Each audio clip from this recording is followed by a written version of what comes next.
Bienvenidas y bienvenidos todos y todas. Los saludamos en nombre del Instituto de Estudios Peruanos y en primer lugar agradecemos su asistencia y su participación en este cuarto día del Seminario Internacional Perú y América Latina en tiempos de pandemia, desigualdades, salud pública y poder.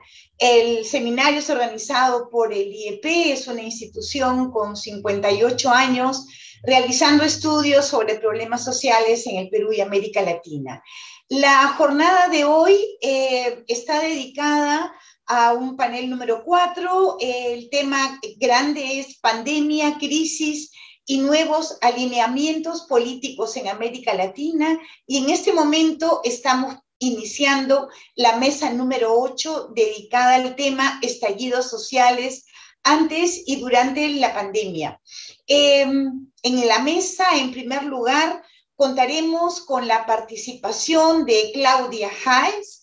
Ella es académica y jefa de la carrera de Ciencia Política de la Facultad de Gobierno de la Universidad de Chile. Es doctora en Ciencia Política por la New School of Research, magíster por la Universidad de Columbia y periodista por la Universidad de Chile. Es investigadora adjunta del Centro de Estudios de Conflicto y Cohesión Social, miembro de la Red de Politólogas y expresidenta de la Asociación Chilena de Ciencia Política, cuya directiva integra actualmente. Su presentación de hoy será sobre Chile, una nueva constitución en un contexto de turbulencia social y pandemia. Doctora Haes, por favor, la escuchamos los próximos 20 minutos. Muchas gracias. Muchas gracias por la presentación y muchas gracias por esta invitación. Es un honor estar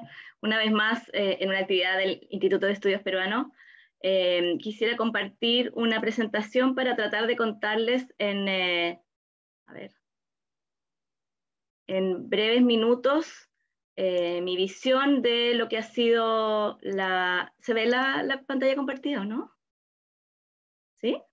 ¿Se ve el PowerPoint? Disculpen. No. Te vemos a ti. Ah, no, perdón. Sí, a ver, disculpen. Siempre en el momento... Ahí sí. Ahora es...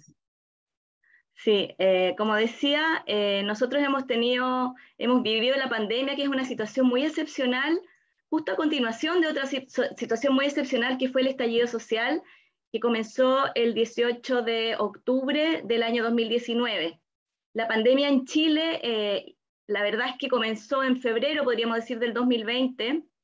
En marzo se empezaron a tomar medidas de cuarentena y de restricciones en el ingreso al país. Y después todos los procesos electorales que se sumaron al calendario electoral habitual se realizaron con modificaciones de fechas producto de la pandemia. No solo eso, sino que la forma de interactuar, la forma en que continuó la política funcionando en este periodo fue distinta, porque las reuniones se hacían por Zoom, hubo todo el periodo de preparación del plebiscito que inauguró el proceso constituyente y parte del periodo que vino después se realizó con severas restricciones al movimiento. Chile tomó medidas muy exigentes de manera un poco más tardía que otros países como Argentina, pero de todas maneras se tomaron medidas de cuarentena bastante exigentes y aún así el proceso político continuó no presencial. Y sin duda que eso ha tenido un efecto en la forma en que se han desarrollado los hechos políticos recientes. En abril del 2020 creo que es interesante cuando conversamos sobre los efectos de la pandemia en esta crisis política o cómo han interactuado la crisis política y la pandemia. Es interesante esta foto porque nosotros tuvimos, como decía yo, un estallido social de proporciones que a veces cuesta imaginarse cuando uno no las ha vivido. Realmente todavía están las cicatrices del estallido social en el centro de Santiago y en otras ciudades del país. Fue un estallido que ha quedado simbolizado en esto que se ha llamado la Plaza Dignidad, que se fue rebautizada de esa manera durante el estallido, la Plaza Italia o la Plaza Baquedano, por el nombre del general que está sobre ese caballo, que es el general Manuel Baquedano, que ya no está ahí. Y la verdad es que en abril del 2020, cuando empezó la cuarentena, cuando llevábamos pocos días en que las personas no podían salir de sus casas, era muy impresionante el contraste de una plaza que estuvo llena por miles de personas durante semanas, y de pronto quedó vacía, y quedó vacía después de confrontaciones muy importantes con la policía, 400 personas que tuvieron pérdida ocular por producto de esas confrontaciones, severa violación a los derechos humanos acreditadas por instituciones internacionales, y una situación de barricadas y de incendios, saqueos y todo tipo de acciones, algunas de protesta, otras simplemente de crimen, que se añadió a la protesta como suele ocurrir. Y lo primero que hizo el gobierno del presidente Piñera cuando la plaza estuvo vacía fue primero empezar a cubrir los rayados. O sea, la primera acción de la autoridad, una vez que la gente se replegó, fue pintar los rayados. Y lo otro que hizo el presidente Piñera, que fue muy simbólico, fue ir a la plaza y sacarse una foto.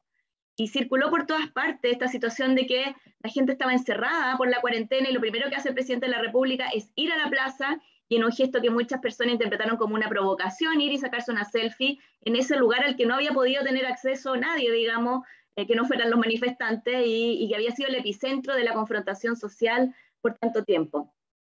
Las calles se vaciaron después de toda esa turbulencia, y entonces a mí lo que me gustaría compartir en esta presentación es una reflexión sobre el problema constitucional en Chile, su relación con la transición a la democracia, el tema específico de la movilización social y el proceso que estamos viviendo, y algunas conclusiones.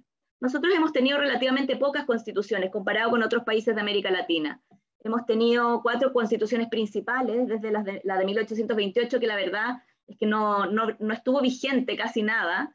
Es importante porque fue la base sobre la que se escribió la de 1833, que sí que duró mucho tiempo. La Constitución del 33 estuvo vigente desde su aprobación en el año 1833 hasta 1925 realmente, que es cuando fue reemplazada. Podríamos decir incluso hasta 1932, que es cuando en realidad entró en vigencia la del 25. Pero la verdad es que mucho de la Constitución del 33 viene de la Constitución del 28, que era una constitución liberal, como eran muchas constituciones liberales de esa época. Sin embargo, la Constitución del 33 fue una constitución que en algunos puntos se distanció de esa constitución liberal, por ejemplo, permitiendo la reelección presidencial, por ejemplo, estableciendo el estado de sitio por primera vez en América Latina, y ese tipo de mecanismos fueron muchas veces imitados por otros países de la región, que hicieron sus constituciones después de la del 33. Entonces, por ejemplo, Brian Lobman en su libro La Constitución de la Tiranía señala la Constitución del 33 como una precursora en la intervención de las Fuerzas Armadas en política en América Latina, que ha sido un factor muy relevante de la política latinoamericana a través de los estados de excepción, y en particular a través del estado de sitio que se impone en esa constitución conservadora que inauguró lo que en Chile se conoce como la República Autoritaria. El primer periodo de la Constitución del 33 fue un periodo tremendamente autoritario, donde hubo transiciones ordenadas de gobierno, hubo elecciones periódicas. Sin embargo, todas esas elecciones se hicieron bajo estados de excepción, con severas restricciones a la oposición. Por supuesto que todo es relativo, en otros países es cierto que estaban pasando cosas mucho peores de la región, entonces comparativamente igual había una cierta estabilidad, no había guerra civil, pero había una tremenda represión de la oposición en los primeros años de la Constitución del 33, y eso empezó a cambiar a mediados de los 1870 con el triunfo de los liberales y con las reformas liberales, sobre todo las de 1871. Se puso fin a la reelección y se le dio más poder al Congreso como contrapeso del Ejecutivo. Pero Chile siempre ha sido caracterizado como un sistema hiperpresidencialista, con un presidente muy fuerte. Y bueno, después de esa constitución, a partir de lo que se ha llamado la cuestión social, la crisis social de principios del siglo XX, esa constitución fue reemplazada por la constitución del año 25, que tuvo muchas reformas importantes en los años 40, en los años 60, y que dio paso a la incorporación de la política de masa, a nuevas élites, a los sectores laicos, radicales, de clase media, primero, y posteriormente a los sectores obreros, a través de los partidos socialistas, comunistas y de organizaciones obreras, a las mujeres a partir de los fines de los años 40, principios de los años 50, las mujeres pudieron votar en elecciones presidenciales, antes ya habían podido votar en elecciones municipales, y hubo muchas reformas, como digo, importantes en el 70 y 71 también, en términos de la incorporación social y de otros aspectos que no tenemos tiempo de detallar.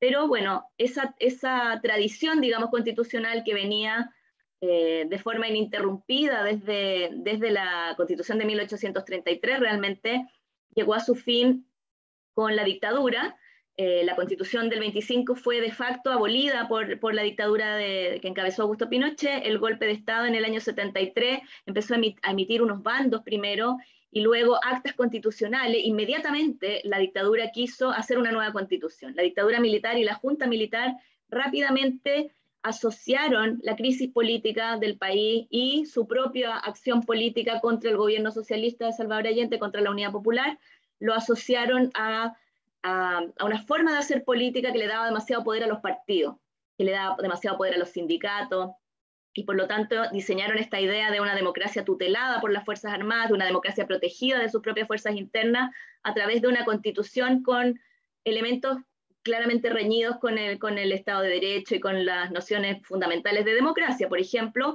garantizando a través de la Constitución la intervención de las Fuerzas Armadas en política normal, digamos. Y esa Constitución que, por ejemplo, prohibía al Partido Comunista, prohibía a los partidos de inspiración marxista, establecía el exilio, establecía una serie de medidas de estados de excepción unilaterales por parte del Ejecutivo, le daba todo este poder político a las Fuerzas Armadas, tenía un Senado compuesto casi mayoritariamente por personas designadas y no electas, etc. Esa Constitución no era viable para hacer la transición a la democracia. Y por lo tanto, cuando se produce la transición a la democracia, el año 88, después del plebiscito del sí y el no del año 88, que era parte del calendario que estaba en la propia Constitución del 80, por un cambio en el contexto político y por cambios de las fuerzas políticas, y quizá ahí podría entrar en la teoría de los duros y los blandos de Adam Przeworski, cómo se dio la negociación de la transición. Finalmente se produce la transición a la democracia, pero bajo las reglas de la Constitución del 80, con reformas negociadas el año 89 y sometidas desde el 88, digamos, desde la derrota de Pinochet en el plebiscito del 88. El 89 se produce un segundo plebiscito donde se aprueba una serie de reformas que termina, por ejemplo, con el exilio, que elimina esa norma que prohibía la legalización de los partidos socialistas y comunistas, y otras normas que eran simplemente incompatibles con llamar al nuevo sistema político democracia. Y entonces se inaugura el año 90 la democracia con esta Constitución reformada y aprobada en un plebiscito todavía durante la dictadura del año 89. Después la Constitución del 80 sufrió muchas otras reformas. El año 91 se estableció la elección de alcaldes y concejales que seguían siendo designados todavía por la dictadura. Hay que recordar que Pinochet seguía siendo comandante en jefe, había una serie de reglas, teníamos senadores designados y senadores vitalicios, teníamos el sistema electoral binominal anclado a la Constitución, la censura en la Constitución, una serie de normas que venían de la dictadura y que no fueron reformadas y que eran bastante importantes, incluyendo un rol importante para las Fuerzas Armadas a través del Consejo de Seguridad Nacional, incluso por sobre el presidente, e incluyendo la inamovilidad de los comandantes en jefe. Es decir, en 2 ocasiones en democracia hubo conflicto entre el presidente y el comandante en jefe, y el presidente no podía llamar a un comandante en jefe a retiro, porque no bastaba que el presidente no era realmente el jefe supremo de las Fuerzas Armadas, los comandantes y jefes eran inamovibles y tenían una autonomía realmente incompatible con un sistema democrático. Eso se modificó el año 2005 con las reformas del presidente Ricardo Lagos. Pero entonces lo que yo quiero hacer es mostrar el contraste entre esta situación y la de Brasil, por ejemplo. Inauguró su democracia con una nueva constitución al modo que lo hicieron los países del sur de Europa, cuyas dictaduras militares y transiciones muchas veces han sido comparadas a América Latina. Grecia, España, Portugal hicieron nuevas constituciones después de sus dictaduras militares, transitaron a la democracia con un nuevo pacto social y un nuevo pacto político. Chile no, Chile mantuvo la Constitución del 80 con reformas negociadas, que fueron en algún sentido aquello que la derecha estuvo de acuerdo con aceptar. Es decir, la derecha se mantuvo como poder de veto, tanto en las reformas como en el sistema político posterior.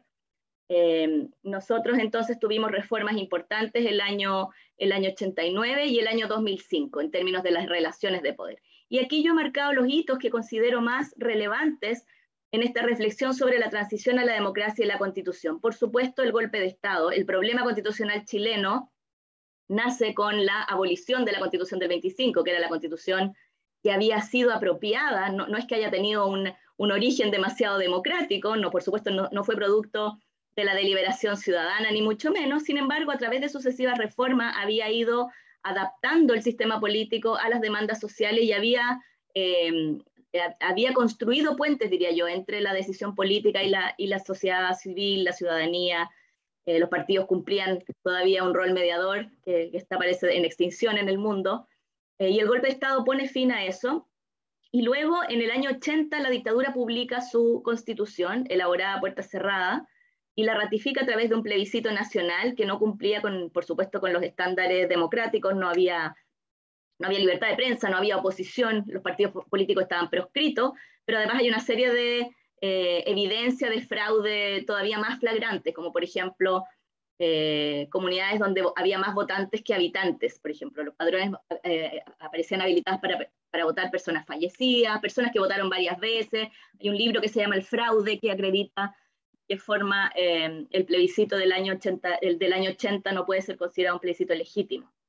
De todas maneras, yo lo cuento porque, aunque la dictadura podía unilateralmente simplemente publicar su decreto sin someterlo a ratificación, porque fue un decreto, la Constitución del 80, ese decreto se quiso legitimar a través de esta pantomima, digamos, de plebiscito.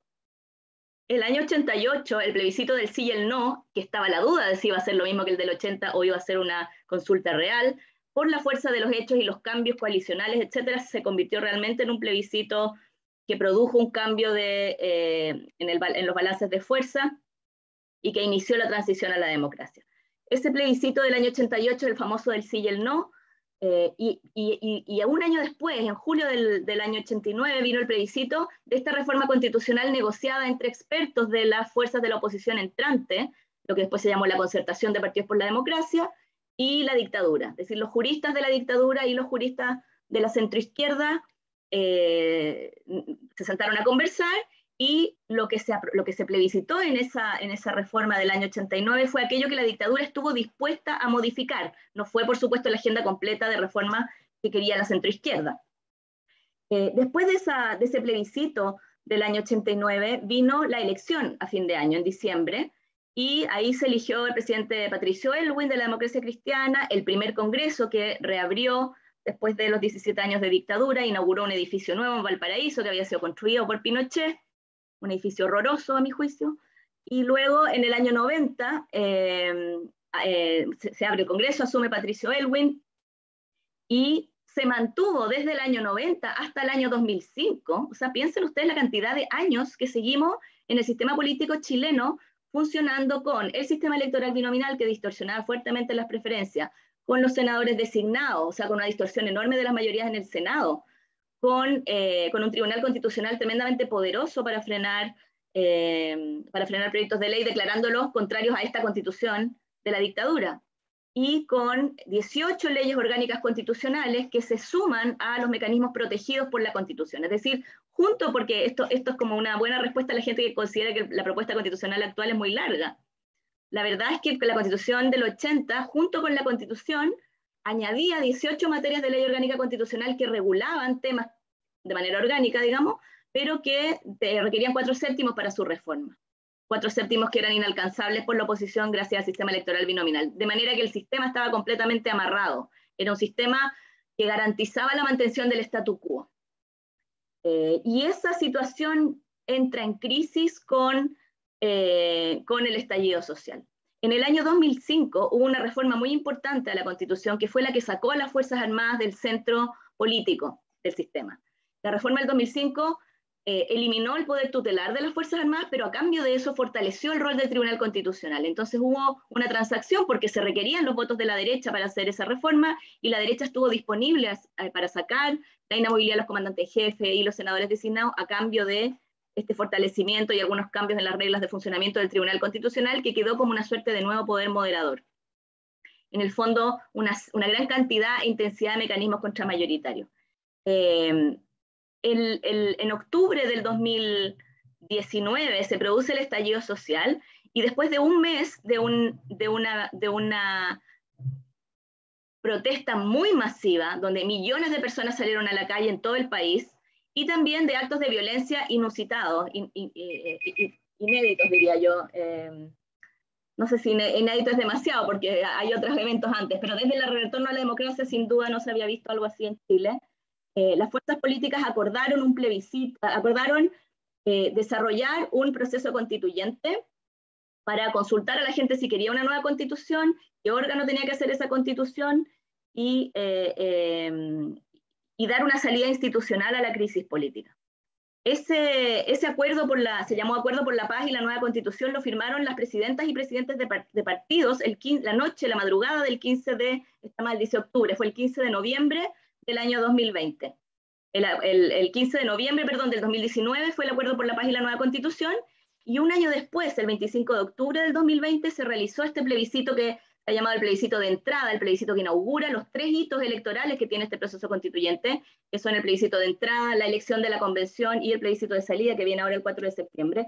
La convención funcionó durante un año, entre julio del 2021 y julio del 2022, y hoy día estamos a 2 semanas del plebiscito de salida, donde la ciudadanía tiene que decir si ratifica o rechaza el texto. Este es Pinochet recibiendo las actas de la Comisión Ortúzar, que elaboró la Constitución del 80, y hay algunos libros sobre eso que yo les recomiendo.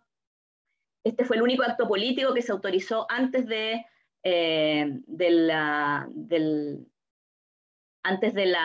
plebiscito fraudulento del año 80. Esta es la papeleta del plebiscito del 80, el resultado del plebiscito del 80, que algunos dicen que ya se sabía antes de que se contaran los votos, y Pinochet promulgando la Constitución. El 88 viene entonces el plebiscito del sí y el no, donde gana el no, y en el 89 viene entonces un nuevo plebiscito para reformar la Constitución, donde un 85,7% aprueba la reforma a la Constitución, mucho más que la gente que había apoyado al no en el plebiscito del 88, o sea, había crecido la masa de gente que quería la reforma constitucional.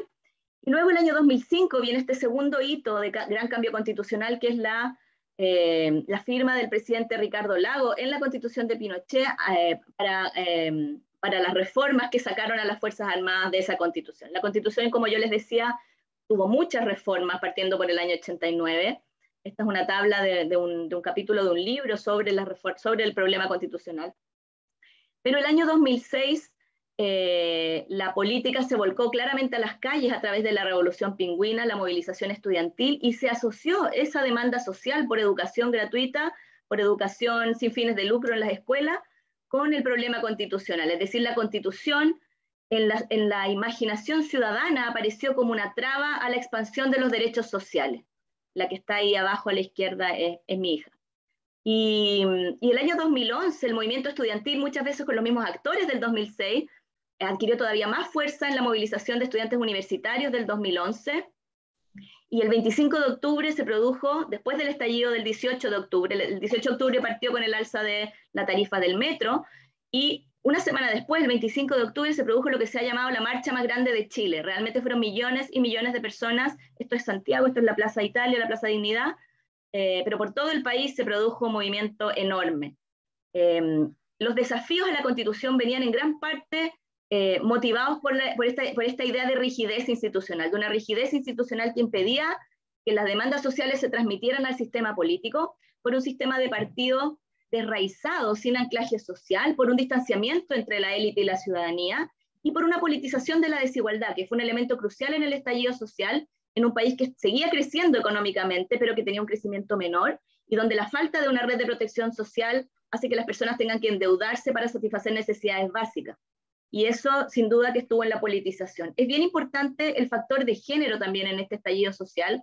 El año 2018 hubo una gran movilización feminista que contribuyó a que la Convención Constitucional fuera la primera convención con paridad de género en la historia del mundo, la primera convención para una constitución nacional que se redactaba con paridad de género. La movilización social y la respuesta institucional, a mi juicio, muestran un cierto paralelo entre lo que pasó con los movimientos sociales del año 88, que a veces no se resalta tanto, que antes del plebiscito del sí y el no, tuvimos realmente años de protestas sociales muy intensas en Chile. Yo era chica, pero las recuerdo claramente, en parte porque no iba al colegio. Y el año 2019 yo creo que se produjo una cosa parecida, y es interesante que la estatua del general Baquedano en los dos casos recibió esta fuerza social, esta presión social que tuvo su canalización en plebiscitos, ¿verdad? En el plebiscito del sí y el no del 88 y en el plebiscito constitucional de octubre del 2020. Una diferencia importante es que mientras en el 88 había banderas de partidos políticos sobre la estatua del general, en el 2019 no había ninguna bandera de partidos políticos. Si ustedes se fijan ahí, hay banderas chilenas, la bandera mapuche arriba y una bandera de un equipo de fútbol a la izquierda. Lo que se veían en el estallido social eran banderas de equipos de fútbol y de pueblos originarios. En noviembre, entonces, esta es la foto del acuerdo de los partidos políticos. Este es el acuerdo mismo por la paz social y la nueva constitución, que de alguna manera fue el documento que inició este proceso. Y luego vino lo que se llamó el acuerdo complementario, con una reforma que permitió la paridad de género y la incorporación de los independientes en la elección a la Convención Constitucional. El plebiscito dio un resultado que yo creo que fue bastante sorprendente para todo el mundo, donde casi un 80% aprobó cambiar la Constitución. Es decir, solamente el 20% de la ciudadanía se manifestó a favor de mantener la Constitución del 80, y solo después del plebiscito se aprobó que hubiera escaños reservados para pueblos originarios en la Convención Constitucional. En julio del 2021 empezó a sesionar esta convención, presidida por una académica mapuche de manera muy simbólica, y claro, con la representación. ¿Estoy en el tiempo? Sí, nos hemos pasado ya unos 2-3 minutos. Si perfecto, termino en una palabra, perdón, no sé por qué tenía mi temporizador, pero no. Este es el resultado de la elección. La derecha no tuvo suficientes votos para vetar las normas, y la propuesta constitucional que se va a someter a plebiscito ahora en septiembre tiene, yo diría, como sus principales innovaciones respecto a la Constitución del 80, una garantía muy fuerte de derechos sociales, la definición de Chile como un Estado regional, es decir, un esfuerzo de descentralización manteniendo el Estado unitario, normas muy transversales en todos los espacios del texto, de paridad de género y de mirada de género a los distintos temas, la plurinacionalidad, los derechos de la naturaleza y la definición de Chile como un Estado ecológico.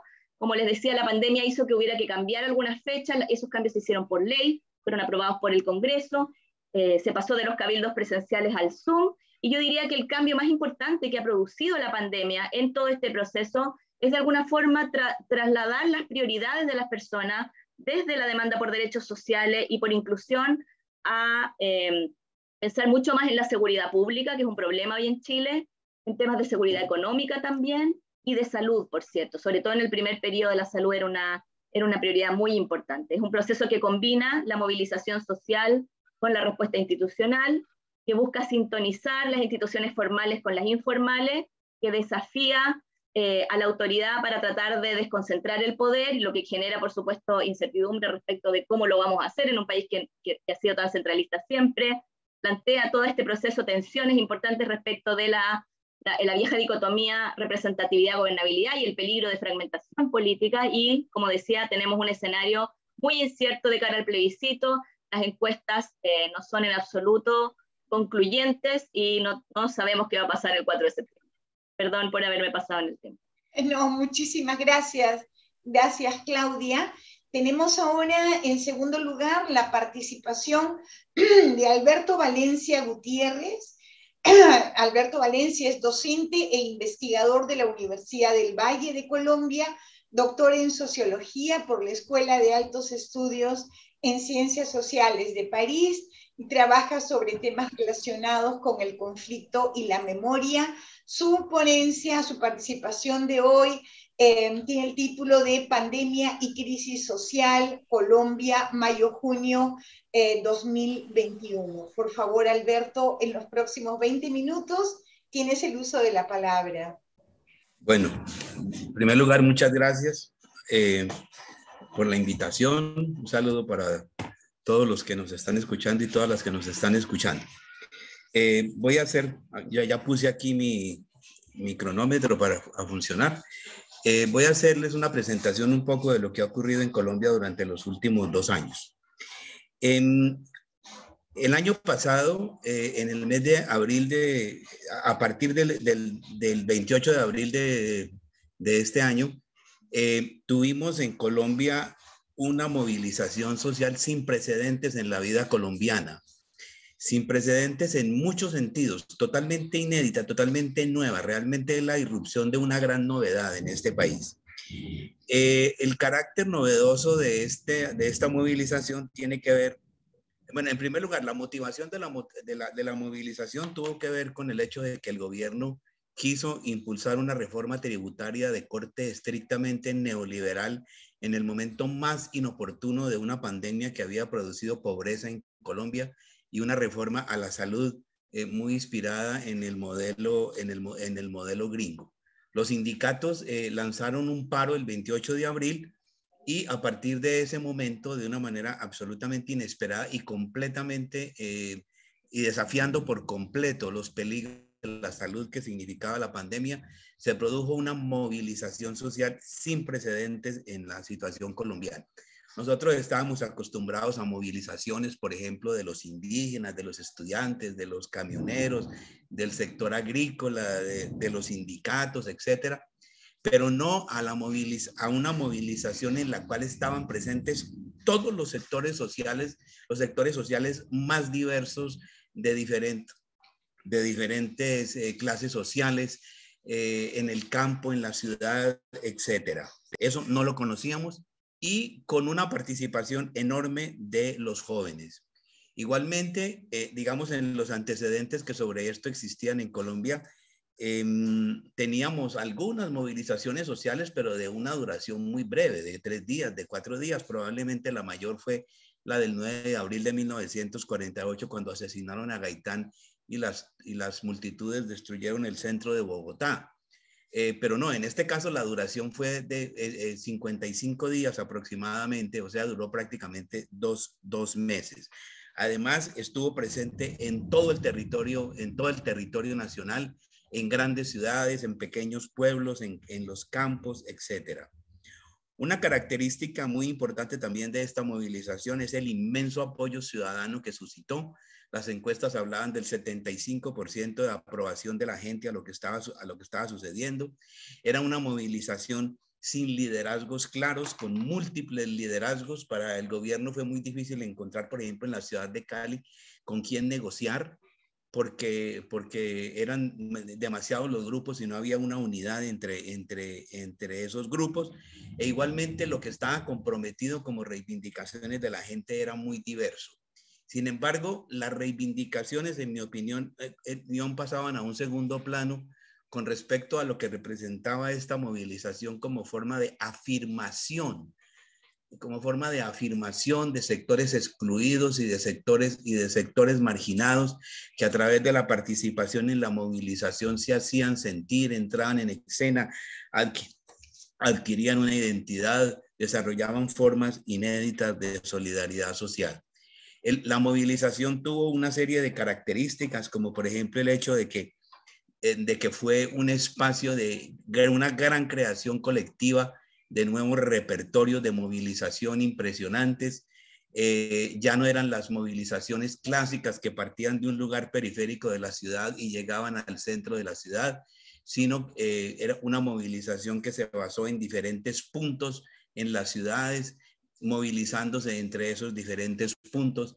Hubo unas formas de solidaridad impresionantes, se conformaron grados, digamos así, en la movilización. La primera línea, que eran los que enfrentaban a la policía, la segunda línea, la tercera línea y hasta la cuarta línea, que eran las madres en las casas que suministraban alimentos a los jóvenes que estaban movilizados en los diferentes puntos. La movilización implicó también una cantidad de formas de creatividad, así como en Chile. Aquí también se rebautizaron, por ejemplo, en la ciudad de Cali, los sitios de la ciudad con nombres nuevos. Hubo creación de formas artísticas muy diversas. En fin, en un sentido positivo, la movilización creó muchas cosas positivas. Igualmente, la movilización, a medida que pasaba el tiempo, sobre todo, fue cayendo en el vandalismo, en un vandalismo que además comenzaba a atacar ciertos lugares privilegiados, como las estaciones del transporte urbano, como los cajeros bancarios, como los supermercados, como ciertos establecimientos públicos y demás. Y ese vandalismo, sumado a la represión policial, que fue enorme, que fue brutal, porque también hubo una explosión de la policía en su reacción, implicó que poco a poco ya la situación se fuera deteriorando, y entonces ya se fue perdiendo el apoyo ciudadano que existía, y hasta que finalmente se extinguió. Es muy interesante tener en cuenta que esta movilización tuvo un antecedente muy importante el 21 de noviembre de del año 2019, más o menos en la misma época de lo que estaba sucediendo en Chile y en parte bajo la emulación de lo que pasaba en Chile. Fue una movilización breve de un día que terminó pues en una serie de acuerdos y de puntos a negociar, pero de alguna manera las reivindicaciones sociales pasaron a un segundo plano y quedaron prácticamente en un estado de latencia durante la época de la pandemia, porque la pandemia pues obviamente vino a producir una desmovilización de la gente impresionante. Aún así, en septiembre del año 2020, la policía mató en Bogotá de una manera aleve a un estudiante de Derecho de 43 años y hubo una insurrección total en la ciudad con destrucción de los puestos de policía que aquí se llaman CAI. En fin, perdón por el... Que duró unos cuantos días. Me interesa mucho que entendamos este asunto de que hubo una movilización social en el 89 que entró en estado de latencia, porque esto va a ser importante con respecto a lo que les voy a decir un poco más adelante. Digamos, durante ese estado de latencia, toda esa fuerza colectiva se fue alimentando con los efectos desastrosos de la pandemia en términos de pobreza, etcétera, y pérdida de trabajos, en fin. Y explotó pues de nuevo el 28 de abril del año 2021 contra la expectativa de muchas personas que pensaban que eso no ocurría. Bueno, esta situación en Colombia no tiene antecedentes realmente, como les digo, por allá en otras movilizaciones anteriores, y hay algo realmente nuevo en la sociedad colombiana. Mucha gente ha tratado de interpretar estas movilizaciones en términos de una explosión social. Efectivamente, en Colombia, los indicadores sociales nos indican que efectivamente la situación social era bastante grave. 41.2% de la población por debajo del límite de la pobreza. En América Latina era de 33.7 en ese momento.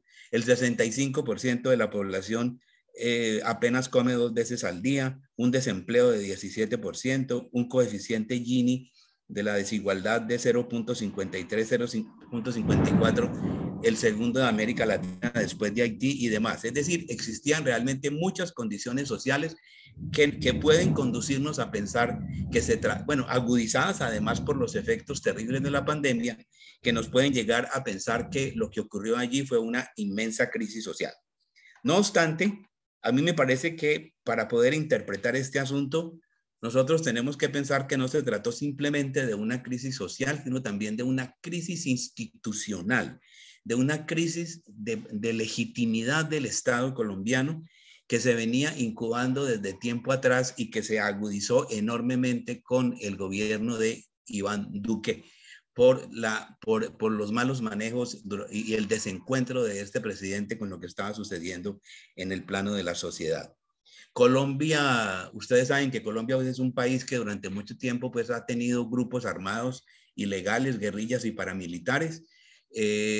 A partir del gobierno de Álvaro Uribe en el año 2002 se empezó una lucha frontal contra los grupos guerrilleros. Lucha frontal que además tuvo una característica que es supremamente importante y es que se combatió la ilegalidad con la ilegalidad.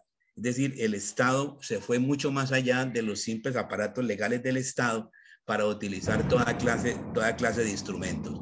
Y de alguna manera esto pasó la cuenta años después. En el año 2016 en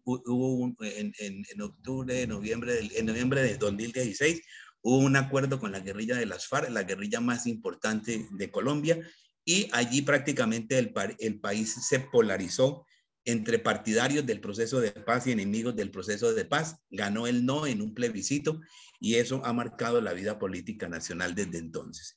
El origen de esta polarización se encuentra fundamentalmente en que los acuerdos de paz de La Habana implicaban un juicio de responsabilidades a todos los responsables de lo que había ocurrido, o sea, guerrilleros, paramilitares, agentes del Estado y civiles. Y buena parte de la oposición al proceso de paz proviene de aquellos sectores distintos a la guerrilla que quieren una paz sin que pase por un proceso de responsabilidades. El proceso de paz creó una cuestión que se llama la JEP, una institución constitucional, una nueva corte, jurisdicción especial para la paz, que ha sido un factor. En ese marco irrumpe el gobierno de Iván Duque, que definitivamente no logra sintonizarse con lo que ocurre en el país. Y esa pérdida de sintonía del gobierno de Iván Duque fue propiciando una creciente pérdida de legitimidad por parte del Estado. El gobierno de Álvaro Uribe se había unificado en una lucha por la paz, el gobierno de Juan Manuel Santos en una lucha contra las FARC, el gobierno de Santos en una lucha en una lucha a favor del proceso de paz, y el gobierno de Iván Duque, digamos, carecía de algo que le diera unidad. Y en cierta medida, el gobierno de Iván Duque, más que asumir los intereses colectivos del país, asumió la defensa de los intereses particulares del sector que lo había llevado al poder. Y desde ese punto de vista, entonces, lo que nosotros encontramos es una serie de desencuentros progresivos del presidente con el país, que aíslan cada vez más el Estado de las necesidades de la población.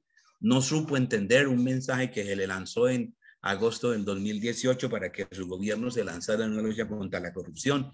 Se lanzó en una lucha absolutamente perdida para acabar con la Justicia Especial para la Paz. No entendió que después de la negociación de un proceso de paz, las demandas sociales pasan a un primer plano, como efectivamente había ocurrido el 21 de noviembre de 1989. No entendió también que las fake news con las que ya había llegado al gobierno en el año 2016, un poco en la misma tónica de Trump en Estados Unidos o del Brexit en Inglaterra, había comenzado a ser puesto en cuestión. No entendió que la pandemia había puesto en cuestión el modelo neoliberal del cual era un impulsor, y que implicaba una redefinición importantísima con respecto a el papel del Estado en la sociedad. En este marco, entonces, de esa pérdida de legitimidad del Estado es que nosotros llegamos, pues, al estallido social que se produce en ese momento. Me parece que ambas cosas deben combinarse, y esto nos conduce incluso a un aspecto que es muy importante. Lo que ocurrió en Colombia no fue solamente una movilización popular, un estallido social. A mí me parece que esto más bien habría que entenderlo en el sentido de una especie de insurgencia de la sociedad contra el Estado, porque no es solamente los sectores sociales y marginados los que se expresan en esta movilización social, sino que uno podría hablar de que durante este tiempo hubo varias explosiones sociales. Hubo una explosión de los sectores marginados, indudablemente, pero también hubo una explosión de los sectores, altos de la sociedad. En la ciudad de Cali, por ejemplo, se creó una movilización que se llamaba los de las camisas blancas, que hacían sus manifestaciones, que se enfrentaban contra los sectores marginados o contra los indígenas que hacían presencia en Cali. E igualmente hubo una especie de explosión de la policía, porque la policía prácticamente se salió de control con todos sus desmanes. El lugar más afectado por esta crisis fue la ciudad de Cali, donde más duró y donde tuvo consecuencias más complicadas. Cali es la tercera ciudad de Colombia, una ciudad que tiene un componente de población negra muy alta, que tiene una población migrante que viene del sur del país muy grande, una sede muy importante del narcotráfico, y por todos estos motivos Cali llegó a vivir de manera más intensa que todos los demás lugares de Colombia lo que estaba sucediendo. Llegamos a ser una ciudad sitiada prácticamente. Hubo un momento en que comenzaban a escasear los alimentos, el oxígeno para los hospitales, la gasolina, y la situación se volvía cada vez más invivible. más invivible, lo que pues terminó a la postre pues por echar a flote esta situación. Bueno, lo interesante de este estallido social, en mi opinión, bueno, el estallido social finalmente se dio y pues obviamente que vino la represión policiva y la represión de aparatos judiciales contra los participantes, contra los miembros de la llamada primera línea, etcétera, etcétera, ¿no? Sin embargo, en mi opinión, ese estallido social, como había ocurrido entre el 2019 y el 2021, entró en un nuevo estado de latencia a la expectativa de las elecciones presidenciales de este año 2021. En cierta forma, los resultados electorales del 2021 que eligieron a Gustavo Petro como presidente de la República están muy vinculados a la adecuada interpretación y lectura que los sectores de izquierda hicieron del estallido social. Los sectores de la derecha vieron ahí complot, leyeron esto en términos absolutamente moralistas, asumieron una actitud represiva, intentaron regresar a la vieja movilización que había en Colombia, que era movilizar a la gente por el miedo a los grupos armados, por el miedo a la subversión, por la bandera de la seguridad, y no entendieron que lo que había allí era unas nuevas demandas sociales y una importante demanda para la modernización del Estado y para la recuperación del Estado de su legitimidad. Por ese motivo, las elecciones, que ustedes seguramente habrán visto los resultados, arrojaron unos resultados que son completamente inesperados con respecto a lo que había sucedido toda la vida en Colombia. Lo que ocurrió con estas elecciones es totalmente inédito y está muy vinculado con ese estallido social del año pasado. Los sectores políticos tradicionales vinculados con el establecimiento político, el Partido Cambio Radical, el Partido de la U, el Partido Centro Democrático, el Partido Liberal, el Partido Conservador y otros más, porque ahora en Colombia tenemos una multiplicidad de partidos, se alinearon por una parte y fueron absolutamente derrotados en la primera vuelta presidencial. Lo más interesante es que en la segunda vuelta presidencial aparecieron dos candidatos, Gustavo Petro y Rodolfo Hernández, el segundo de los cuales era un personaje verdaderamente insólito por sus características, por las cosas que decía.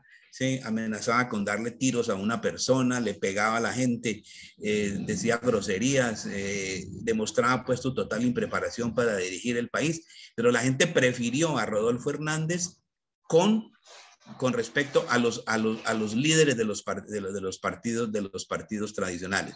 Y la segunda vuelta entonces se dio entre Rodolfo Hernández y Gustavo Petro. Gustavo Petro despertaba una inmensa resistencia en un sector muy alto de la población, pero a pesar de esa resistencia, la votación finalmente lo favoreció con 1 millón de votos de ventaja sobre la segunda persona. Los sectores del establecimiento se quedaron impávidos frente a un resultado que en ningún momento imaginaban que eso podía ocurrir. Si uno analiza ahora acaba de salir un estudio sobre la composición de los votantes por Petro, y lo que se ve en la composición de esos votantes es que allí votaron una cantidad de sectores que estaban por fuera del establecimiento, como los bautizó la vicepresidenta de la República, una mujer negra proveniente del Chocó. Por primera vez en Colombia una mujer negra llega a tan alta dignidad. Francia Márquez se llama ella. Ella los bautizó los nadies, ¿sí? Y efectivamente, buena parte de esos nadies fueron los que llevaron a Gustavo Petro a la presidencia de la República. Además, Petro ganó en todas las sectores, las costas tanto del Pacífico como del Atlántico, y el otro candidato ganó en el centro del país, y Petro obviamente ganó en Bogotá, donde tiene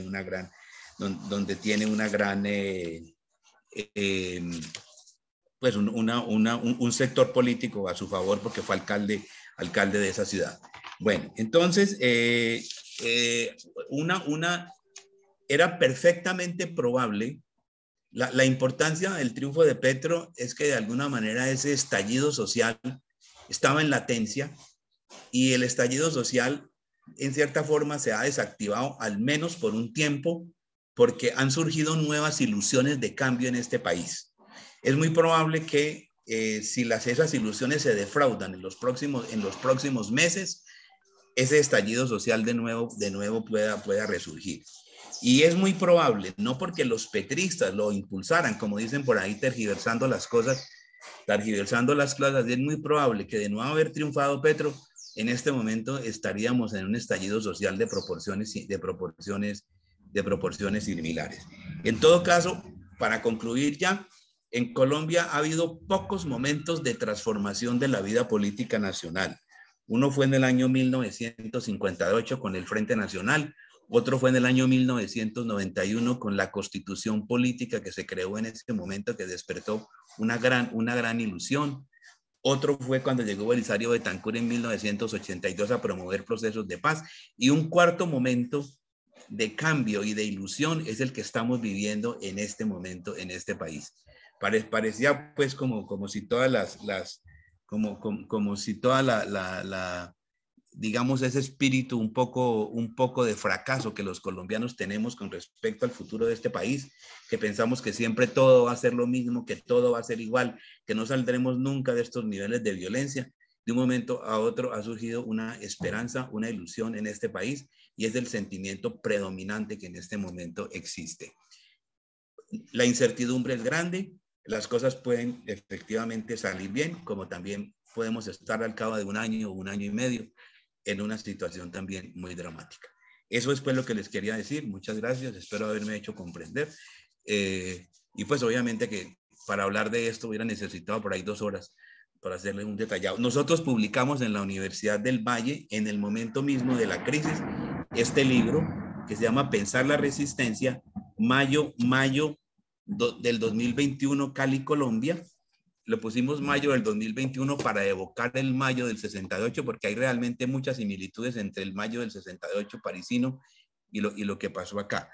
Este libro circula fácilmente en las redes sociales y se lo recomiendo, le recomiendo su lectura. Es gracias a este libro que estoy aquí hablando con ustedes, porque le llegó a Perú y allí me ubicaron y me invitaron a participar acá.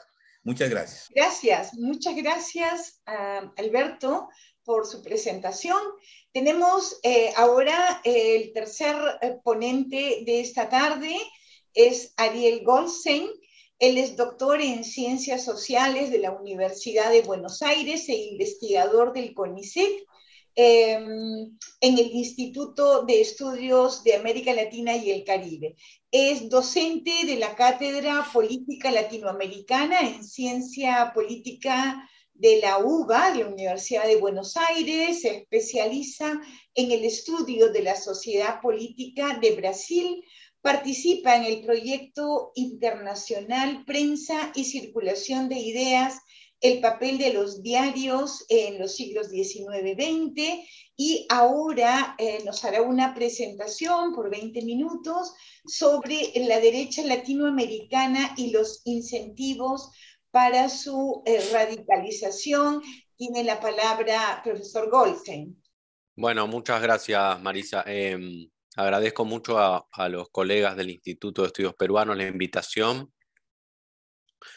Y me siento muy contento de exponer después de las presentaciones que hicieron Claudia y Alberto, muy interesantes sobre sus países respectivos. Yo voy a tratar de presentar una perspectiva regional, que por supuesto atiende a algunos casos particulares, pero acá tengo un PowerPoint. Vamos a verlo. A ver. Bueno, entiendo que se ve ahí. Entonces mi presentación tiene que ver con la derecha latinoamericana y los incentivos para lo que puede denominarse como su radicalización.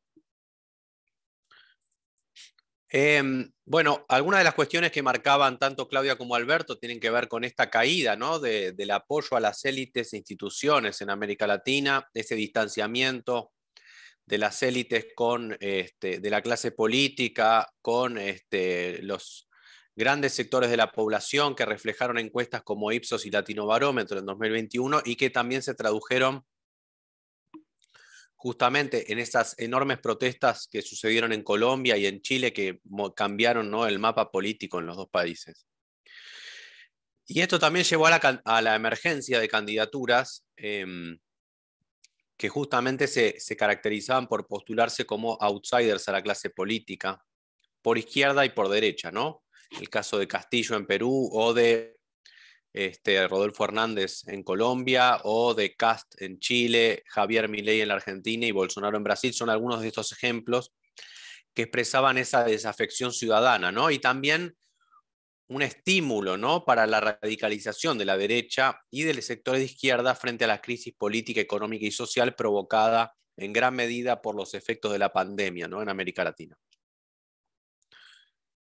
Esta es justamente una foto que muestra la reunión entre José Antonio Cast, Eduardo Bolsonaro, el hijo del presidente de Brasil, y Javier Milei en la CIPAC, la Conferencia de Acción Política Conservadora que se hizo en San Pablo hace unos pocos meses, y muestra estas instancias de articulación creciente que se están dando entre las derechas radicales latinoamericanas y con otros países, ¿no? Yo voy a hablar un poco de eso ahora. Los nuevos líderes de la derecha radical latinoamericana tienen algunos aspectos en común.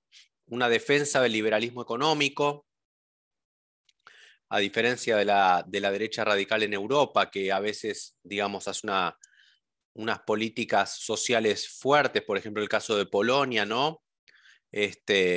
Una intervención estatal. Acá en América Latina la derecha radical siempre hace una defensa cerrada del neoliberalismo, ¿no? Y una defensa del emprendedorismo para alcanzar el progreso en estos países. Muchos de los candidatos se ofrecen, ¿no?, como empresarios emprendedores, ese tipo de personajes, ¿no? Historias de éxito individual que buscan, digamos, tentar a sus electores a través de ese tipo de ofertas. Por eso la alianza con las iglesias pentecostales, digamos, evangélicas, ¿no?, y esta teología de la prosperidad que ha emergido en distintos países, se ve justamente cómo tiene afinidad en la visión del mundo, tanto con, por ejemplo, López Aliaga en Perú, con el Partido Renovación Popular, donde hay algunos pastores importantes, Milagros Aguayo, por ejemplo, o el caso de Bolsonaro en Brasil, lo estamos viendo ahora en la campaña, ¿no?, cómo moviliza, y la esposa de Bolsonaro dice que el Palacio del Planalto estaba poseído por demonios, ¿no?, hasta la llegada de Bolsonaro, donde, digamos, eso se revirtió. Cast en Chile también, bueno, tiene el apoyo de algunos sectores evangélicos, y una defensa del conservadurismo político contra el feminismo, defensa de una idea de la familia tradicional contra los grupos, digamos, LGTBQ+, y una afinidad con grupos militares, ¿no?, que reivindican las jerarquías, la disciplina social y el orden. Bueno, en Brasil eso no hay que explicarlo demasiado porque el ejército tiene unos 7.000 cargos en el Ejecutivo y le da un apoyo fundamental a Bolsonaro, que es militar de origen, ¿no? Es un capitán retirado del ejército, que reivindica el accionar de las Fuerzas Armadas brasileñas en la dictadura que, según él, liberaron al país del comunismo, la dictadura que empezó en 1964. Es el caso de Victoria Villarruel en la Argentina, que es digamos, la segunda diputada de La Libertad Avanza, el partido de Javier Milei, que está vinculada a la llamada familia militar y es una reivindicación también en alguna medida de lo actuado por los represores en la dictadura argentina, y también Cueto y Montoya en Renovación Popular, el partido peruano, donde también son dos militares de la Marina, ¿no?, que hacen una reivindicación de la actuación militar en el conflicto armado interno. Otra característica de estos nuevos líderes de la derecha radical es que encuentran, bueno, esto en alguna medida es algo que presenta raíces históricas comunes con el fascismo, ¿no? La idea del chivo expiatorio, responsable de los males de la sociedad, ¿no? Se presentan como salvadores y también como aquellos que van a liberar a una sociedad de los problemas mayores que son, por ejemplo, en el caso peruano, los caviares, ¿no? Esta idea de los caviares que están asociados con el Estado, y es una tecnocracia o grupos progresistas que están asociados al Estado y usufructúan de beneficios que no deberían. En Argentina pasa algo parecido con el discurso de Milei. Habla de los planeros, ¿no? La gente que recibe política de asistencia social del Estado. Y en Brasil también, ¿no? Aparece la idea de los rojos, los izquierdistas, que también serían la causa de la destrucción nacional, ¿no? Que Bolsonaro vendría a redimir al país de esa catástrofe. Incluso en el caso de Brasil es más fuerte, eso porque él en la campaña electoral de 2018 dijo o van a la cárcel o van al exilio, ¿no? Fue mucho más claro y mucho más duro en el ataque al enemigo, ¿no? Bolsonaro. Esta es una foto justamente que refleja el encuentro que se hizo en Brasil el año pasado, Brasil Profundo, donde aparece Jair Bolsonaro con la remera de España, de la selección de fútbol de España, secundado por Santiago Abascal, presidente de Vox, del partido español de derecha radical, y Hermann Tertsch, que es el principal articulador de las derechas radicales en América Latina, por la parte europea por lo menos. Como le decía, Tertsch es un periodista que estuvo en el diario El País, después se fue radicalizando cada vez más hacia la derecha. Su padre era el padre de Hermann Tertsch, Eckhard Tertsch, era el asistente principal de el embajador del nazismo en España, ¿sí? Era uno de los principales propagandistas del nazismo en España, Eckhard Tertsch. Tertsch es el hijo de esta persona y es uno de los líderes del movimiento anticomunista de Vox. Él ha promovido la Carta de Madrid, ¿no? Que tiene firmas de las principales figuras de la derecha radical latinoamericana, los Bolsonaro, los Fujimori, Renovación Popular, Milei. Bueno, realmente es impresionante la lista. Yo empecé a investigar esta cuestión, empecé a entrevistar a los firmantes de esta carta y en la medida en que fui entrevistando a los firmantes de esta carta que figuraban en la página de la Fundación Disenso de Vox, misteriosamente desaparecieron, digamos, los firmantes, ¿no? Pero bueno, eso es llamativo. Ahora ya no figura más la lista de quiénes son los firmantes de la Carta de Madrid. Esta Carta de Madrid, a su vez, está impulsada por el grupo SR del Parlamento Europeo, ¿no? Que es el Reformistas y Conservadores. Principalmente ese grupo agrupa a 3 partidos. Fratelli d'Italia, que ahora peligrosamente está despuntando, ¿no? De cara a las nuevas elecciones con Giorgia Meloni en Italia, el partido Ley y Justicia de Polonia y Vox, ¿no? El partido que más diputados tiene en el grupo SR es Ley y Justicia. Pero el partido que más impulsa estas iniciativas es Vox, justamente con esta idea de la hispanidad y el cristianismo, ¿no? Como ejes convocantes. Aunque también hay un discurso que dio Jarosław Kaczynski, el hombre fuerte del gobierno de Polonia, donde dice: tenemos que convocar a América Latina contra el izquierdismo y a favor de lo que tenemos en común con ellos, el cristianismo, ¿no? Que es un poco la idea de Vox también, la hispanidad asociada a la idea civilizatoria del cristianismo, ¿no? Que ha sido replicado por grupos de la derecha radical latinoamericana. También hay sectores del Partido Republicano de Estados Unidos que muestran cercanía con Vox. En general, una característica común de estos grupos es que apoyan siempre a Estados Unidos y son contra China en esta guerra comercial que mantienen, ¿no? Estos dos países que se expresa fuertemente en América Latina. Por un lado, la derrota electoral de Trump debilita a la derecha radical latinoamericana, pero también estas estrategias se han visto en la elección peruana y brasileña, donde Keiko Fujimori trató de impugnar los resultados electorales que daban como vencedora a Pedro Castillo, y también Bolsonaro parece estar intentando algo similar este año en Brasil, con las acusaciones de fraude. Bueno, un poco para ir terminando. Sin embargo, digo, las perspectivas, ¿no? Con la excepción del caso de Brasil, estas propuestas no han logrado vencer en elecciones, ¿no? Aunque sí convertirse en segunda fuerza política, como es el caso chileno, ¿no? Sobre el cual Claudia seguramente puede explicar, pero Kast, digamos, logró desplazar a la derecha tradicional chilena de Piñera, y hoy, digamos, sería el emergente con más votos en esa franja política, ¿no? El caso de Brasil muestra el arraigo de la cultura militar, digamos, ¿no? Donde los militares, digamos, siguen manteniendo su fuerza y su apoyo popular frente a una crisis económica, social y política cuya intensidad no se ha visto quizás en otros países como se vio en 2018 en Brasil. Las campañas anticomunistas de Vox no tuvieron digamos, el efecto buscado, porque bueno, en las elecciones colombianas, por ejemplo, donde se mostró una articulación muy fuerte entre el partido del Centro Democrático de Uribe con Vox, eso expresaba más bien la decadencia, ¿no? Como marcaba Alberto bueno, de la derecha colombiana y el ascenso de Petro, ¿no? Esta lectura de la conspiración, de que fue el Foro de Sao Paulo el que organizó las protestas colombianas, no cuajó en la población.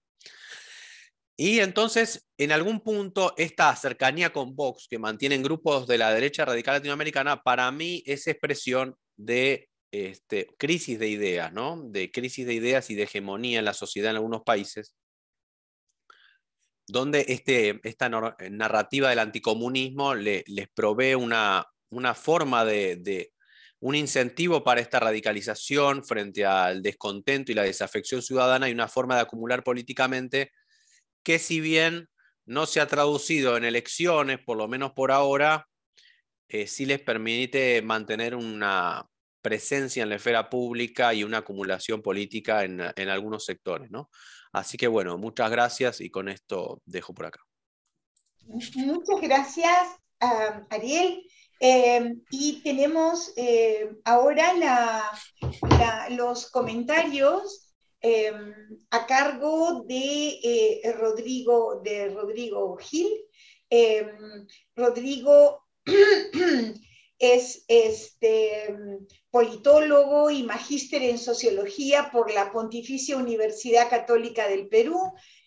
Actualmente es docente en la Universidad Antonio Ruiz de Montoya y en la Pontificia Universidad Católica del Perú, y es investigador del Instituto de Estudios Peruanos.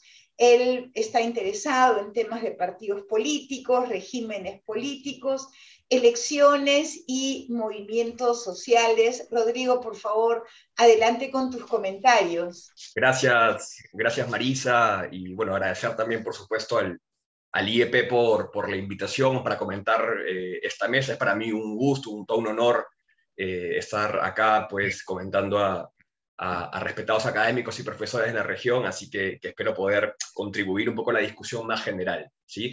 El orden de la exposición que tengo planeado en los próximos 15-20 minutos busca ir de lo más general, digamos, del comentario amplio que ate un poco las realidades, los contextos, los procesos que, tanto en el caso chileno, colombiano y argentino, nos han ya descrito cada uno de los ponentes, para luego pasar, ¿sí?, a un escenario, una discusión más particular vinculada a cada uno de los casos, y ahí voy a asumir, digamos, mi rol de comentarista y trataré de presionar con alguna pregunta quizás a cada uno de ustedes, vinculando esta pregunta a lo que ha ocurrido a partir, digamos, o a propósito de los estallidos, de las protestas sociales que han ocurrido en estos países y las consecuencias, las derivaciones que eso ha tenido en los procesos electorales en el 2021 en Chile, en el 2022 en Colombia y en el 2023, lo que tendrá seguramente que ver con el caso argentino, ¿sí? Y además este comentario va a estar salpicado en determinados momentos de referencias al Perú, ¿no? Esto es un seminario del IEP y creo que de alguna forma no puede escapar, por lo menos en términos de detalles, ¿no?, la discusión peruana sobre lo que pasa también en el escenario latinoamericano. Entonces, comienzo con el comentario más general que tiene que ver con, en primer lugar, creo que evidentemente hay una comparabilidad mucho más notoria entre lo que ocurre en Chile y Colombia en torno a las protestas sociales. De hecho, Ariel por eso hace una ponencia más vinculada a la radicalización de la derecha en América Latina en general, pero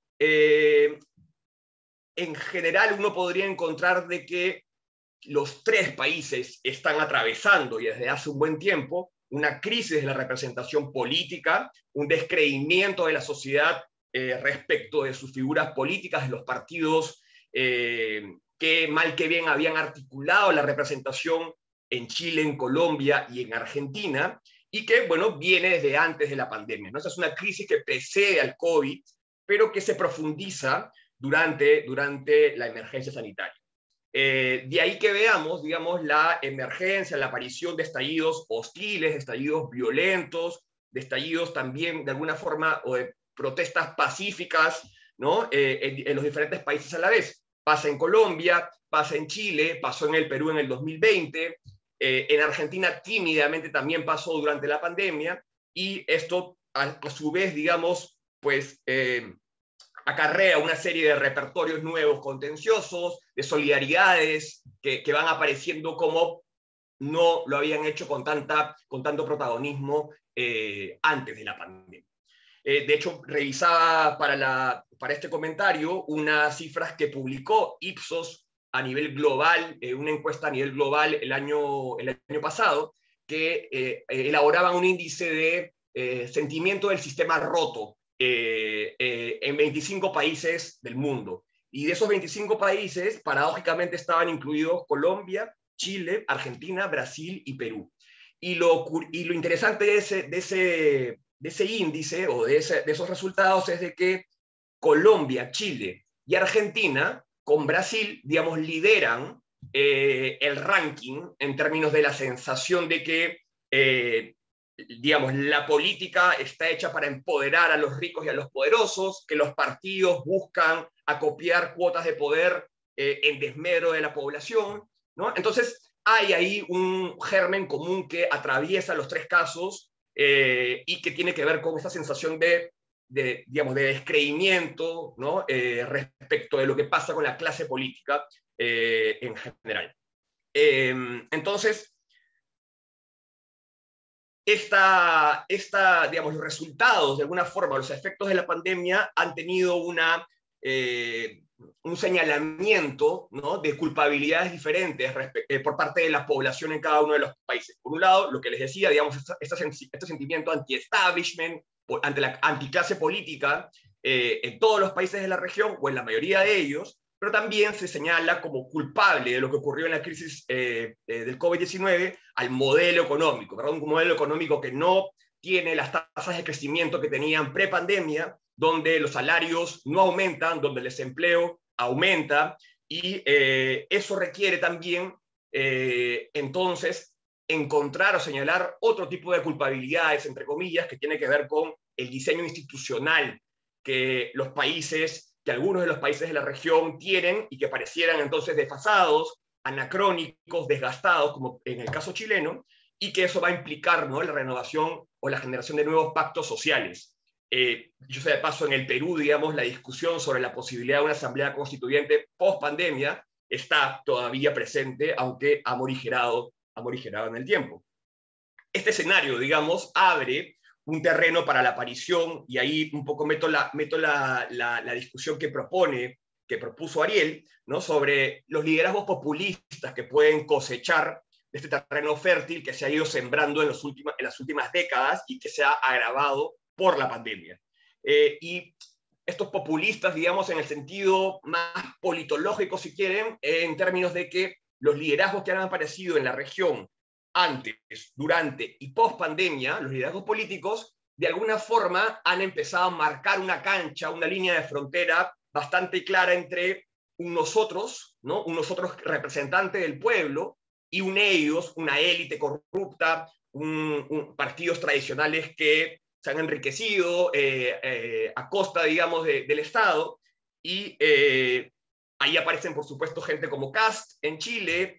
Yo creo que ahí podría uno incluir al mismo Petro y a Hernández, porque tienen una lógica bien anticorrupción tradicional en el Estado colombiano, ambos candidatos, sea de izquierda o sea de derecha, y ahí uno además podría también, si quiere, meter, ¿no? Incorporar al caso de Milei en Argentina, que todavía no sabemos muy bien para dónde va a terminar disparando en los próximos meses.